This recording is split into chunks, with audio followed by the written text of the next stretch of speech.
안녕하세요. 애매한 개념을 쉽게 알려주는 이지부동산입니다. 오늘은 첫 번째 시간으로 LTV, DTI, DSR, 스트레스 DSR 이 네 가지에 대해서 설명을 드리도록 하겠습니다. 첫 번째 LTV는 Loan to Value라고 담보물 대비 대출 금액입니다. 예를 들어 10억짜리 아파트에 5억의 대출이 들어있으면 LTV는 50%입니다. 예를 하나 더 들어보겠습니다. 1억짜리 빌라에 7천만 원 대출이 들어가 있으면 LTV는 70%입니다.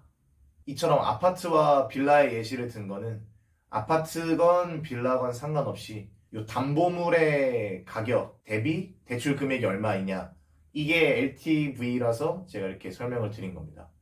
다시 한번 말씀드리겠습니다. 10억짜리 아파트에 5억 대출, 그러면은 10억 대비 50%이니까 LTV는 50%. 1억짜리 빌라에 7천만 원 대출이 끼어 있으면 1억 대비 7천만 원은 70%. 그래서 LTV는 70%입니다. 네, 다음은 DTI입니다. DTI는 Debt to Income. 네, 소득 대비 원리금 상환 비율입니다. 한 달 월급이 100만 원이라고 쳤을 때 주택담보대출 원리금 상환 금액이 한 달에 50만 원이라고 치고, 그리고 기타 대출 원금을 제외한 이자만 계산했을 때 이자가 10만 원이라 치면은 주담대 원리금 50만 원, 기타 대출 이자 20만 원, 합치면 70만 원, 내 월급 100만 원. 100만 원 대비 70만 원은 70%니까 DTI는 70% 이렇게 계산이 되는 겁니다. 한 번 더 하겠습니다.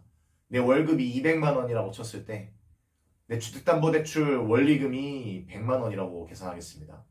내 기타 대출, 주택담보대출을 제외한 기타 대출입니다. 뭐 예를 들면 신용대출이 있을 수 있고 자동차 대출 등 뭐 할부금이 있을 수 있고요.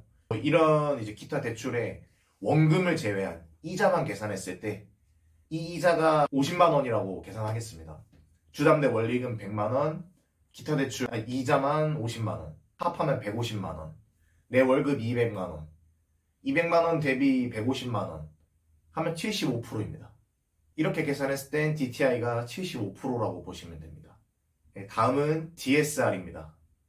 DSR, 이제 DTY와 유사하지만 방금 말했던 것처럼 DTI는 주택담보대출의 원리금, 월 상환 금액, 그 다음에 기타 대출, 뭐 신용대출, 자동차 할부금 등 기타 대출의 이자와 원금을 포함한 금액을 계산하는 게 DSR입니다. 기타 대출의 원금만 빼고 이자만 계산하게 되면 DTI, 기타 대출의 원금을 가져와서 원금과 이자를 같이 계산하면 DSR입니다. 이것도 계산을 한번 해보겠습니다. 예를 들어보겠습니다. 월급 100만 원일 때 주담대 원리금 월 30만 원, 주담대 외 기타 대출 이자 월 10만 원이라 하면 여기까지는 월 상환액이 40만 원이고 DTI로 계산하면 40%가 됩니다. 하지만 DSR은 기타 대출의 원금 상환까지 포함하기 때문에 기타 대출의 원금 상환 금액이 월 10만 원이라고 가정하면 주담대 원리금 30만 원, 기타 대출 이자 10만 원, 원금 10만 원, 총 월 상환액이 50만 원이고 월급 100만 원 대비 50만 원이니까 DSR은 50%로 측정이 됩니다. 좀 더 쉽게 다시 해보겠습니다.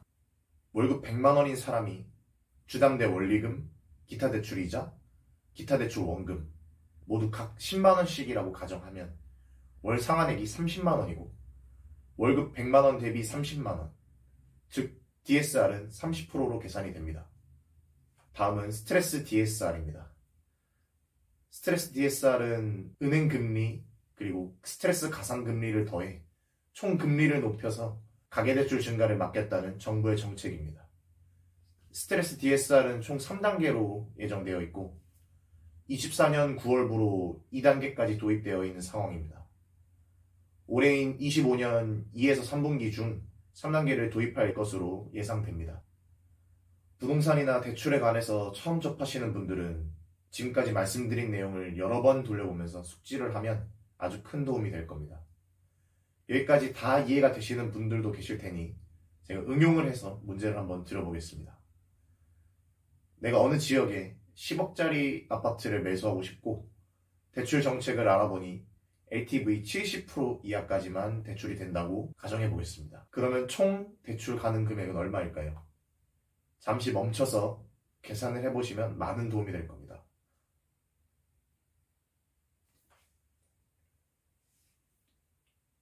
네, 정답은 알 수 없다입니다. 무슨 소리를 하는 거냐? 10억의 70%인 7억까지 대출이 가능한 것이 아니냐 하실 수 있지만 제가 말씀드린 문제에는 몇 가지 중요한 정보가 빠져 있습니다. 월 소득, 기타 대출 유무, 대출 금리, 원리금 균등 상환 또는 최저식 원리금 상환 등 대출 상환 방식, 대출 상환 기간, 거치 유무 등 상당히 많은 요인들이 대출 가능 금액을 측정하는 데 필요합니다. 맞습니다. 다소 복잡할 수 있습니다. 그래서 이렇게 복잡한 것을 쉽게 계산할 수 있게 도와주는 사이트를 지금 바로 말씀드리겠습니다. 광고 아닙니다. 네이버에 부동산 계산기 또는 검색창에 부동산 계산기.com을 검색해서 본인의 상황을 기입하면 정말 쉽게 계산을 할 수 있습니다. 처음 들어가시는 분은 사용 방법을 모를 수 있으니 제가 다음 영상으로 제작해 보겠습니다. 여기까지 시청해 주셔서 감사합니다. 애매한 개념을 쉽게 알려드리는 이지부동산이었습니다.